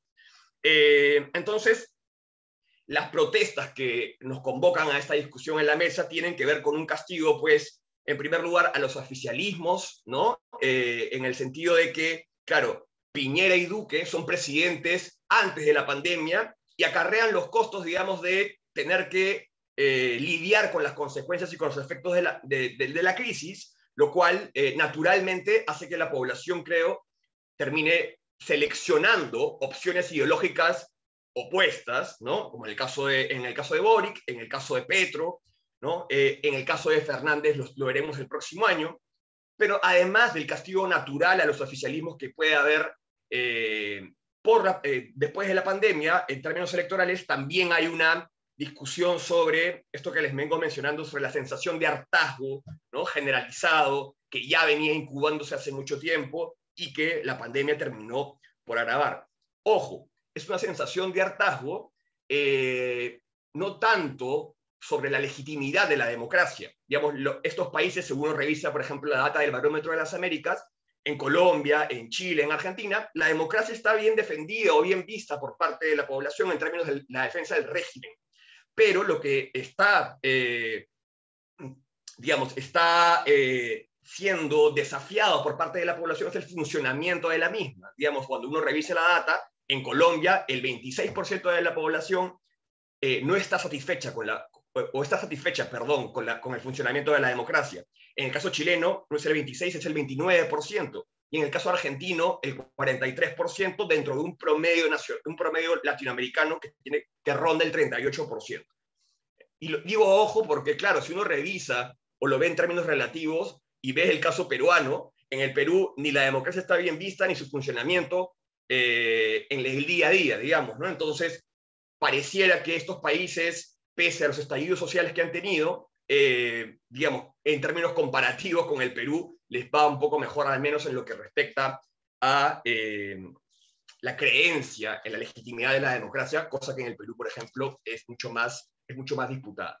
Pasando ya a los comentarios más particulares, comienzo con el comentario para Claudia. Piñera, Piñera entra al gobierno el 2018 con un mandato, digamos, para reactivar, ¿no?, el crecimiento económico, pero en los primeros 18 meses, antes de la pandemia, entraba al gobierno, no lo logra hacer del todo bien. Digamos, el empleo no crece como se esperaba o con la promesa con la que había llegado al gobierno. La opinión pública lo rechaza de alguna forma, y esto termina por explotar luego algunos meses después, ¿no?, con el aumento de las tarifas del Metro de Santiago, que desencadenan las protestas de las cuales ya hemos hablado. Pasan estas protestas violentas a unas protestas más que nada por la dignidad, ¿no?, en términos de cambiar un modelo político viejo, ¿no?, y que implicaba entonces cambiar las instituciones políticas y económicas. Esto deriva, digamos, en el plebiscito, en los diferentes plebiscitos, en el que seguramente el 4 de septiembre se va a votar, ¿no? Y mi pregunta iba más bien ya pensando en la conformación del nuevo gobierno, ¿no? La centro-derecha en Chile, digamos, lo representado por Piñera ha quedado descolocada, ¿no? Pareciera después de la pandemia. Los diferentes comicios que hubo el 2021 de alguna forma lo demuestran, ¿no? Es una derecha o una centro-derecha que no logra apalancarse en la Convención Constitucional. Al mismo tiempo le ha dado paso a la aparición de sectores conservadores de la derecha chilena representados por el Partido Republicano. Y pensando ya en la elección de Boric, que llega al poder en este contexto tan convulsionado, pues Chile está viviendo una crisis de representación en el sistema político, como les decía al inicio, bastante clara. En paralelo hay un aumento, un crecimiento de los independientes, de los actores, de las dirigentes sociales, ¿no?, que promueven una política más bien desintermediada, horizontal, ¿no? Al mismo tiempo se consolidan nuevos actores en la escena política, como liderado por Kast. Digamos, citabas a Luna y a Altman. Bueno, ellos han hablado de la peruanización de la política chilena, hay algo de eso ahí detrás. Entonces, el nuevo gobierno, el gobierno instalado el año anterior, se encontrará mucho más vulnerable ante las protestas o a los nuevos ejes de protestas y los actores sociales que intervienen en ellas a partir, digamos, digamos, en los próximos años, la crisis que podría haber económica, por así decir, más los nuevos repertorios, más la aparición de estos nuevos políticos, pone en jaque, ¿no? Digamos, el capital político que tiene este gobierno, o el gobierno recientemente electo, pensando además en lo emergido tras las protestas de noviembre del 2020. Paso al comentario sobre Colombia. En Colombia, bueno, en Colombia lo que ocurrió fue, un poco ya continuando la exposición del profesor Valencia, es que, bueno, pese a los acuerdos del año 2016, lo cierto es que en Colombia la violencia no cesa, ¿verdad? Y lo que hubo en realidad fue una reconfiguración de los actores armados no estatales en Colombia, ¿no? El blanco de la violencia de alguna forma cambia y se enfoca más que nada en los líderes sociales, en los activistas de derechos humanos, ¿no? En los ex-FARC que ya no participan dentro, digamos, de la insurgencia guerrillera. Duque, de alguna forma, busca alterar algunos de los hitos del acuerdo establecido y tampoco muestra demasiado compromiso en defender lo que se había consensuado. Esto le quita fuerza, diría, a algunas agencias públicas que se desplegaron en diferentes puntos del país, ¿no? Para implementar estos acuerdos en ese contexto de rechazo a lo que se había acordado. Empiezan a aparecer las primeras protestas muy reprimidas, con brutalidad, incluso por parte de las fuerzas del orden. El 2019, dicho sea de paso, hay elecciones locales, donde ya se empezaba, antes de la elección del 2020, de este año, se empezaba a ver de que la izquierda estaba cosechando ciertos réditos del posicionamiento del gobierno de Duque, de la derecha, respecto de los acuerdos de paz firmados en el 2016. A eso se le suma además el desprestigio al cual, por ejemplo, Uribe se ve envuelto por las investigaciones criminales que los indican, ¿no? Y que está en pleno proceso. Entonces, ahí hago como un avance rápido en el tiempo y el paro nacional, que ya comentaron, impacta, por supuesto, al gobierno de Duque, ¿no? Y moldea las elecciones de este año, ¿no? Entonces, ahí la pregunta que yo me hago es, si la crisis en Colombia es tan estructural, digamos, si los jóvenes están tan comprometidos con el cambio, ¿no? El cambio político, contra la represión policial, ¿no? ¿Hasta dónde llega realmente ese compromiso en términos de cambio de las instituciones en Colombia, ¿no? En Chile se habló de una nueva constitución. Bueno, ¿qué tan factible, dado que los indicadores en Colombia son tan magros en términos de desarrollo en diversos ámbitos, y también en los ámbitos institucionales, es la posibilidad, digamos, de alterar la Constitución del 91, ¿no? Bajo la cual se ha diseñado todo lo que está pasando hoy en día en Colombia? Entonces, creo que ahí, ¿cuánto podría hacer Petro, en todo caso, ¿no? Para lograr tratar de hacer ciertos cambios, o con las promesas que llevó al gobierno, si no logra hacer coaliciones con otras fuerzas políticas fuera de la izquierda tradicional, o de la izquierda que él representa, para tratar de cambiar esta situación. Y, genial, gracias Marisa. Y por último, en los comentarios sobre Argentina, ahí Ariel, te voy a sacar un poco de la derecha latinoamericana para centrarme nuevamente en lo electoral, pensando en el 2023. Desde el 2019, digamos, en Argentina se vio una fuerte polarización política, ¿no? En la elección, que está, pues, distribuida entre estos polos clásicos, digamos, del peronismo, ¿no? Y Macri, por otro lado. La victoria de Alberto Fernández termina, pues, ¿no? Generando una devaluación del peso muy fuerte, la inflación aumenta, la pobreza aumenta, la deuda externa no se puede pagar. De alguna forma, el gobierno trata de empujar un paquete de medidas antes de la pandemia, ¿no? Para tratar de contener la situación económica, pero termina, pues, aumentando el gasto público, los subsidios siguen siendo profusos, y esto genera una situación cada vez más complicada en Argentina. Al mismo tiempo, una de las pautas de la polarización que se vive en el país tiene que ver con las tensiones no tanto entre el Ejecutivo y el Congreso, sino las tensiones propias al interior del peronismo, ¿no? Donde están los radicales por un lado, los moderados por el otro, los radicales encabezados por Cristina Fernández, los moderados por Alberto Fernández. Y en ese marco de polarización interna en el peronismo se da el COVID, ¿no? Se declara el estado de emergencia, están las paralizaciones, se paraliza la actividad económica, aumenta el gasto del Estado naturalmente, en fin, hay una serie de medidas que van a movilizar a la población argentina en diferentes ciudades, en Buenos Aires también, por supuesto, contra el gobierno de Fernández, no en la lógica de lo que pasa en Chile y Colombia, sino más que nada centrado a las restricciones impuestas, la situación económica en general, la falta de un plan reactivador de la economía en plena pandemia, el desempleo, la pobreza que van aumentando, y además para reclamarle que le ponga fin, digamos, al conflicto interpartidario que existe dentro del peronismo, que bloquea casi cualquier avance del Estado allá.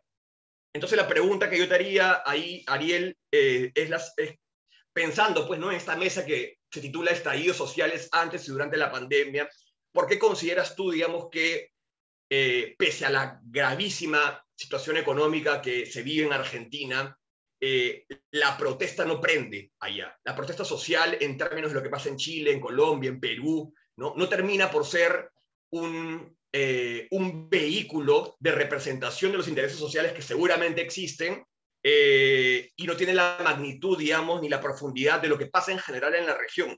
Me pregunto ahí, o me respondo, a modo de hipótesis, tiene que ver con que algo que decía ayer Juan Pablo Luna, en Argentina hay un sistema de partidos profundamente estable, o estable si quieres, ¿no? Arraigado socialmente, donde la fragmentación, la polarización, la volatilidad no es tanta como la que hay en Chile, como la que hay en Perú, como la que hay en Colombia, donde el clientelismo y el asistencialismo vinculado a lo que pasa con el Partido Justicialista, con el peronismo, lo que pasa del otro lado con Juntos por el Cambio, con la UCR, con el PRO, de alguna forma, pues articula, ¿no? o mantiene encauzado esa desazón social, ¿no? Hay pues otras razones que consideras tú que tienen quizás que ver con la aparición de nuevas alternativas electorales desde la derecha, ¿no? Que son las que de alguna forma todavía contienen un poco a la población, que no termina por desbordarse, como lo ha pasado en otros países en los últimos años, y a propósito además de la pandemia con más fuerza. Gracias. Gracias, Rodrigo. Pasamos ahora a la rueda final. Cada uno tendrá 5 minutos, nuestros 3 ponentes, pero primero quisiera plantearles algunas preguntas que nos han llegado de los participantes a esta mesa tan interesante.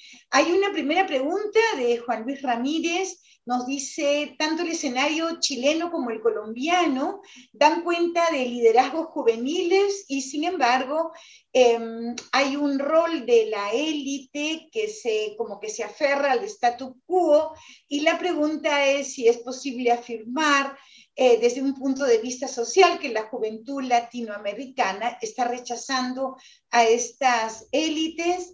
Otra pregunta también de Juan Luis.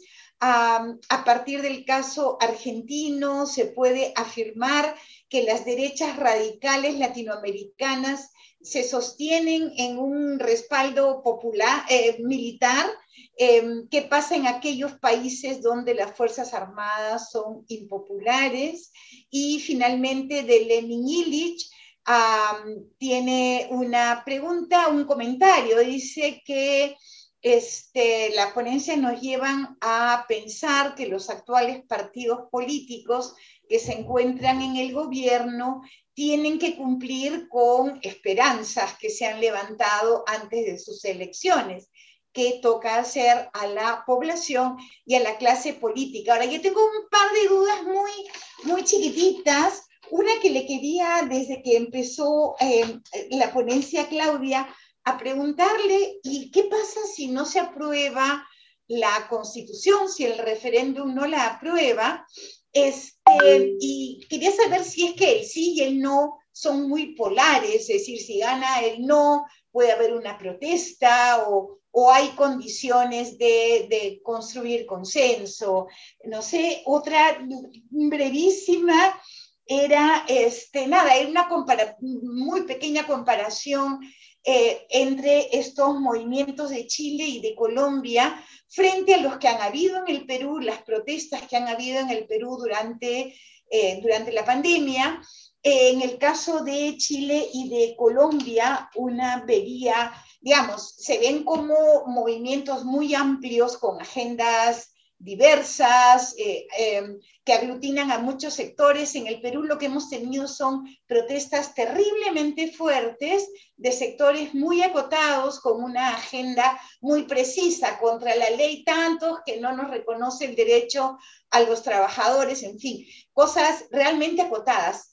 Yo no sé, en algún momento alguien mencionó, no sé si, por ejemplo, uno puede interpretar ahí un rol de esta derecha que es tan fuerte, mucho más fuerte, me parece, no sé, Ariel, en el Perú que en los otros países. Acá ha seguido, luego de la elección de Castillo, militante contra el resultado electoral, y ahorita en esta discusión permanente de vacancia presidencial. No encuentro algo así. Y alguien mencionó que hay una cierta peruanización de la política latinoamericana, y yo realmente les deseo que eso no sea cierto, ¿no? Hay algo que creo, y ahí comento un poquito a Rodrigo, hay una crisis previa en todos, crisis de representatividad, crisis del sistema de partidos, pero creo que definitivamente algo se quiebra con el COVID, ¿no? Se quiebra esta legitimidad del neoliberalismo, probablemente esta legitimidad de el Estado no tiene que hacer nada, las empresas se encargan. En fin, hay como algo, creo que realmente nuevo. Bueno, disculpen que me haya metido en esta discusión, pero más bien entramos a la etapa de las intervenciones finales. Comenzaría Claudia Hayes. Por 5 minutos, por favor. A los 3 minutos les voy a avisar en el chat. ¿Sí? Gracias. Muchas gracias. Voy a tratar de retomar un poco de las preguntas que se han hecho y de los comentarios de un solo paquete. Yo creo que en Chile el tema de la derecha, evidentemente hay un fenómeno que excede a Chile, y hay una evidente similitud entre lo que ha pasado con Kast y con el Partido Republicano, con las derechas extremas que han surgido en otros países. Mi impresión es que lo que ha pasado en Chile cuando empezó la discusión del estallido social, que hay que notar que el estallido fue anterior a la pandemia, entonces a diferencia de los otros casos, el estallido social no fue producto de la pandemia, fue anterior a la pandemia, y de hecho la pandemia ayudó a desmovilizar el estallido social. La pandemia fue lo que encerró lo que volvió a la gente a sus casas, que estaban no solamente con la efervescencia de las protestas, sino también del debate constitucional, reuniéndose a hablar del tema constitucional. Y eso, como les contaba yo, se trasladó a reuniones por Zoom, que siguieron siendo bastante intensas, pero por supuesto con otro tipo de público y con otro tipo de debate. Y yo creo que en toda esta discusión emergió una agenda en Chile que era muy compartida, que tiene que ver con el fortalecimiento de los derechos sociales y que es muy transversal, no es una agenda de izquierda. La demanda por protección social es una demanda que viene del endeudamiento, que viene de situaciones de angustia cotidiana por no poder satisfacer necesidades básicas, y ver que en un país que es caro, porque Chile es un país de costo de la vida alto, tenemos ingresos muy bajos y no tenemos una red de protección social, y cada uno tiene que arreglársela solo. Entonces esa sensación mezclada con los abusos de las empresas, con los abusos del retail, con los abusos de las compañías de servicios básicos. Cuando empezó el estallido social, los servicios básicos escondían sus logos. La persona que viene a medir el gasto de luz o el gasto de agua de las casas no andaba con el distintivo de la empresa porque los atacaban. O sea, hubo ataques a las empresas de servicio básico, a las empresas de los fondos de pensiones, a los bancos, por esta sensación de abuso, que como les digo, no es una agenda de izquierda, yo creo, no es una agenda, se combina con un modelo más solidario, pero no es solamente un modelo más solidario, es una cosa de demanda de protección social, de demanda del Estado, por razones que no son ideológicas. Pero junto con eso venía una demanda de inclusión que ha sido muy fuerte en términos de la inclusión de las mujeres. La movilización feminista fue muy fuerte, pero además la adhesión a la paridad, al cambio en los roles de género, que Chile ha sido uno de los países más tardíos en adoptar medidas de igualdad de género. O sea, en Chile no tuvimos ley de divorcio hasta el año 2004. Y cuando no hay ley de divorcio, los grupos desprotegidos son las mujeres y los niños cuando se rompe una familia. No teníamos aborto hasta hace muy poco y solamente se aprobó el aborto en 3 causales, pero en esos y otros temas hemos sido mucho más tardíos que otros países de América Latina y mucho más tardíos que otros países después de dictaduras militares conservadoras, como en países como en España, como en Brasil, como en Argentina. Después de las dictaduras, esa regulación con un rol de género tan específico, anclado en la tradición conservadora católica, se modificó, pero en Chile no.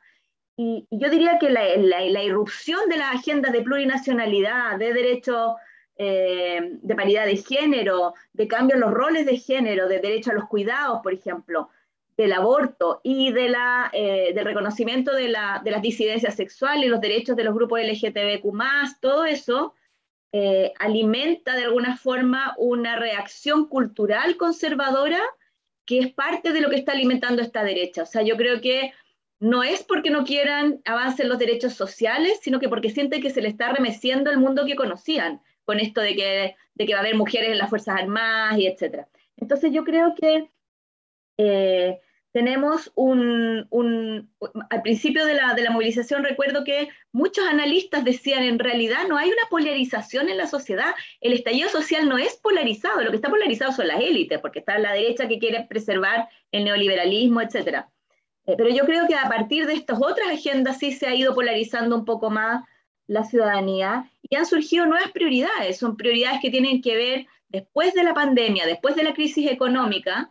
Las prioridades son distintas que antes de la pandemia y antes de la crisis económica. Entonces hoy día los temas de seguridad pública, que no eran tan prevalentes, pero nosotros tuvimos un estallido social, una confrontación entre ciudadanía y policía, una crisis policial gigantesca, y hoy día tenemos una policía, yo diría casi de brazos caídos. La policía no está haciendo bien su trabajo porque está molesta con la reacción que ha tenido, digamos, el país y también los gobiernos de criticar las violaciones de derechos humanos, etc. Entonces, una policía que no se ha sentido respaldada, que ha sido atravesada además por escándalos de corrupción, etc. Hoy día tenemos una policía debilitada, una situación de anomia y de un estallido social que no se acabó realmente. O sea, hoy día no estamos como estábamos en el 2019, pero siguen las calles rayadas, sigue habiendo movimientos sociales tenemos como un estallido de baja intensidad permanentemente, hay barricadas en el centro, o sea, hoy día mismo yo tuve que arrancar de un carro policial que tira agua porque estaban los estudiantes del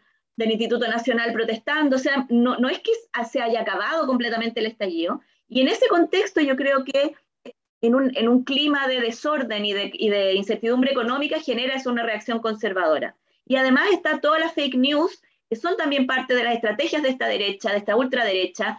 Kast estuvo en Estados Unidos durante su campaña, seguramente conversó con asesores de Trump, y la derecha ha replicado las estrategias de noticias falsas en la campaña del plebiscito de manera impresionante. O sea, las cosas que han dicho sobre lo que significa la nueva constitución son increíbles.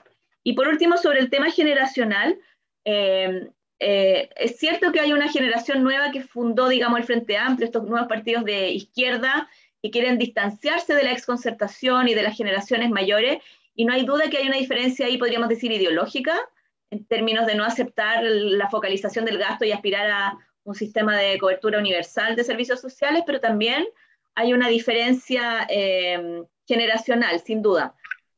Pero también en la derecha surgió una pequeña atisbo de recambio generacional con Evópoli, que yo creo que no cuajó. O sea, Evópoli no tiene diferencia ideológica con la UDI, a mi juicio, y en cambio han emergido estos partidos nuevos en la derecha, el Partido Republicano, que no tiene ese componente generacional, el Partido de la Gente, es hoy día el partido que tiene más militantes en Chile, que es un partido que se define como ni de izquierda ni de derecha, obviamente es de derecha, y, y un partido que hoy día tiene 8 diputados en el Congreso.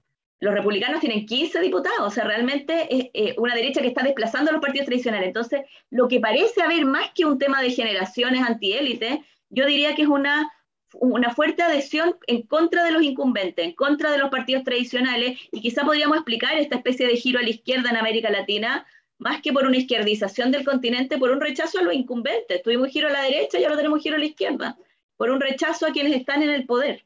Y eso, por cierto, que es problemático. Gracias. Gracias, Claudia. Tenemos ahora la respuesta, la reflexión final de Alberto Valencia por 5 minutos. Listo, bueno. Bueno, hay tantos asuntos sobre el tapete que no sé si alcance a responderlos todos. A mí me parecería importante que partiéramos de lo siguiente. Nosotros en este momento, en este instante, hoy 18 de agosto, 15 días después de la posesión presidencial, estamos viviendo una situación, si se quiere, de incertidumbre positiva, así parezca una contradicción en los términos. Así como en otra época el valor político fundamental fue la seguridad impulsada por la derecha, ahora el valor político fundamental es el cambio. En este momento hay una gran acogida frente a la posibilidad de grandes reformas en la vida política nacional, una gran reforma tributaria, una reforma política, una ley contra el hambre, en fin, una reforma de la salud, una serie de aspectos. Entonces, de alguna manera, cada día tenemos una noticia nueva y en este momento es muy difícil saber hacia dónde vamos. Un aspecto que es muy importante tener en cuenta con respecto a Colombia es la cuestión del populismo. Nosotros en Colombia somos muy atípicos con respecto a otros países latinoamericanos, porque nosotros nunca hemos tenido populismo en el poder, ni hemos tenido dictaduras militares, salvo una dictablanda que hubo por allá entre el 53 y el 57, que no era exactamente una dictadura como las de aquella época. La alternativa de Colombia más complicada es entre la democracia y la violencia, entre la amenaza de la violencia. Incluso con la elección de Petro, por ejemplo, ha habido una afirmación democrática importantísima en el hecho de que haya habido esta transición de un candidato de derecha a un candidato de izquierda y que un antiguo guerrillero haya llegado a ser presidente de la República. Pero la gran amenaza de esa democracia es la violencia. En cierta forma, nosotros lo que tenemos es una democracia atravesada por el terror, porque efectivamente los grupos armados siguen vigentes, pero efectivamente hubo un cambio importante con la desaparición de las FARC, pero esos grupos siguen vigentes. Hay un aspecto que no se ha tocado con respecto al caso colombiano que es absolutamente fundamental, es lo que tiene que ver con el narcotráfico. El narcotráfico es un ingrediente fundamental y es, en este momento el presidente Petro está tratando de impulsar lo que llama él una paz total, que quiere decir paz con los grupos políticos guerrilleros como el Ejército de Liberación Nacional, pero también paz con los grupos de narcotraficantes y los grupos paramilitares que todavía sobreviven, con los que ya no habría negociación sino un sometimiento a la justicia. Y el gran problema de que esa paz se realice tiene que ver con el narcotráfico, que ese sí es un problema estructural de la sociedad colombiana y cuya solución se escapa en una buena medida de nuestras manos. Con respecto a la posibilidad de que en Colombia haya una constituyente, como pasa en Chile, hace unos años, tanto los sectores de derecha como de izquierda prometían que de llegar al poder promoverían una constituyente. Pero con el paso del tiempo, el propio Petro fue entendiendo que por ahí no era la vía y abandonó la idea. Además que Petro hizo parte del movimiento M19, guerrillero M19, que en el año 90 se convirtió en la ADM-19, Alianza Democrática AMA-19, que eligió 19 constituyentes para la Constitución de 1991. En ese tiempo había 72 constituyentes y 19 constituyentes de la ADM-19, 9 del Movimiento de Salvación Nacional conservador que iba en la misma línea del M19 en las reformas, más otros cuantos, fácilmente hacían mayoría en esa asamblea. Entonces, en cierta forma, el antiguo grupo al cual pertenecía Petro fue precisamente el gestor de la Constitución del 91 y en cierta forma lo que Petro en este momento se está presentando es que con la llegada de él al poder lo que llega al poder es la posibilidad de la realización efectiva de los valores de la Constitución de 1991, que además es una Constitución llena de democracia, que ha sido contrarrestada en muchas contrarreformas, pero es una constitución en que es increíble ver la cantidad de democracia que le metió a este país y que por lo demás no sirvió para acabar con la cuestión, con la violencia. Bueno, Hay un minuto, Alberto. Un minuto, listo, ya creo que ya terminé. En fin, bueno, la cuestión de los populismos, no creo que eso esté propiamente a la orden del día, hay que ver. Además, Petro se ha presentado, Petro ha sorprendido, porque en lugar de presentarse como el representante de un grupo en contra de otro grupo, desde su discurso presidencial se presentó como un representante de la unidad nacional y convocante para la paz y para la concordia y para la comprensión y para el entendimiento. Bueno, en fin, eso es lo que les digo. En este momento la derecha en Colombia está en la oposición y en cierta forma por el momento está en minoría, pero no sabemos qué pueda pasar en el futuro inmediato en esta incertidumbre positiva en que estamos. Muchas gracias. Gracias, Alberto. Tenemos ahora la intervención final de Ariel Goldstein. Muchas gracias, Marisa. Voy a tratar de responder algunas de las cuestiones. Hay un libro acá en la Argentina que se está vendiendo mucho, salió el año pasado, de Juan Carlos Torres, un sociólogo argentino que formó parte del equipo económico de Raúl Alfonsín, presidente de la década del 80. Y se vende mucho porque habla de la década del 80, pero habla de la actualidad. Estamos viviendo con un país mucho más empobrecido y con las variables mucho más acentuadas en las desigualdades y los problemas, una situación similar. Deuda externa, muy complicado el país con el Fondo Monetario, inflación, la gente va al dólar para asegurarse de no perder los ahorros en la moneda nacional que se devalúa permanentemente, digamos, es un eterno retorno en ese sentido en nuestro país, ¿no? Pero es impresionante, digamos, notar cómo ese libro que habla de la década del 80 tiene una sorprendente actualidad con respecto al presente. Con respecto a lo que decía Rodrigo, en mi interpretación sobre lo que pasa en el Poder Ejecutivo, hay un desequilibrio de origen, ¿no? La propia expresidenta, actual vicepresidenta Cristina, dijo que ella había elegido a Alberto Fernández porque él no tenía estructura política, ¿no? Es decir, como decir que para poder condicionarlo en su... Y al propio Alberto Fernández dijo que él no había decidido no desafiar el liderazgo de Cristina porque quería preservar la unidad del frente de todos, ¿no? Que es el gobierno.